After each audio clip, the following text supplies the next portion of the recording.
الراجل ده لو قعد لغاية بكرة الصبح يبقى مجلس إدارة الأهلي لازم يمشي وإدارة الكورة لازم تمشي. الراجل ده هو السبب في إن إحنا فيه، الراجل ده السبب في تدهور النتائج. الراجل ده كان لازم يمشي من بعد ما خسرنا دور 32 الدور التمهيدي في كأس مصر قدام ممثلة الاتصالات. ده السبب. هتقولي إحنا كنا بنلعب من غير الدوليين، ما برضه أنت الأهلي. أنت حتى الأهلي التاني لازم يكسب ممثلة الاتصالات اللي هي في القسم التاني ولا القسم التالت. ما ينفعش كنا نخسر أصلا من ممثلة الاتصالات. الراجل ده لازم يمشي. هتقولي بقى حوار مرتبات، حوار شرط جزائي، حوار عقد. خلصوا معاه بأي نتيجة ولازم يمشي الراجل ده. الراجل ده لازم يمشي بأي طريقة. أول مرة في حياتي أشوف الأهلي بالمنظر ده، أول مرة أشوف الأهلي في حياتي يخسر ذهاب وعودة بالمنظر المذل ده. يعني عاملين شوط أول عالمي، الشوط التاني الترجي يعني كنتوا سيدين الماتش، مضيعين فرص، الشوبير صد، جابوا تلات أجوان. أنا مش عارف إيه اللي حصل. أنا كنت متوقع أصلا مش هنعرف نصعد، حتى تشوفوا فيديوهات عندي أنا قايل مش هنصعد. كمان بعد ما الجيش الملكي كسب بيراميدز قلت في فيديو برضه لحاجة قلقني أكتر إن إحنا مش هنصعد.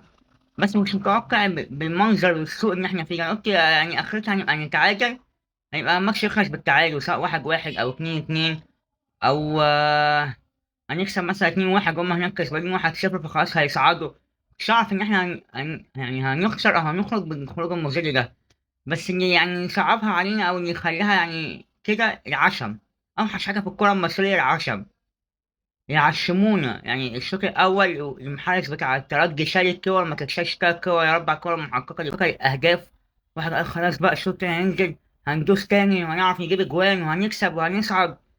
لقينا حاجه تانية خالص. وطبعا البهوات مفيش روح ولا حميه ولا ضغط ولا اي حاجه في دماغهم. دخل فينا تلات اجوان وجبنا جون اصلا هو اون جون. مفيش لعيبة، مفيش أي حاجة. ده سبب، ده كله سبب إيه؟ مجلس الإدارة، بسبب الصفقات اللي عمالين يجيبوها، بسبب الصفقات اللي هي مقيدة في الزمالك وخلاص. ده تصريح كابتن وائل الجمعة قالوا بعد الماتش وعنده حق فيه. أيوة صح، الخروج ده يليق بالمنظومة بتاعت الأهلي وإدارة الأهلي وكمان اللاعبين الحاليين، اللي هما ما عندهمش حمية ولا عندهم حماس المباريات ولا عندهم غيرة على التيشيرت وقلب في الملعب. والإدارة طبعا هي عمالة تجيب صفقات في الهجوم وسايبة الدفاع وسايبة نص الملعب. وكمان المدير الفني المفروض كان يمشي، اللي هو على قده أصلا ما يليقش بالأهلي. المفروض كان يمشي من بدري. كأس مصر خرجنا منه، أدي أفريقيا خرجنا منها. الدوري أصلا أنت يعتبر برضه بنسبة 70% خارج منه.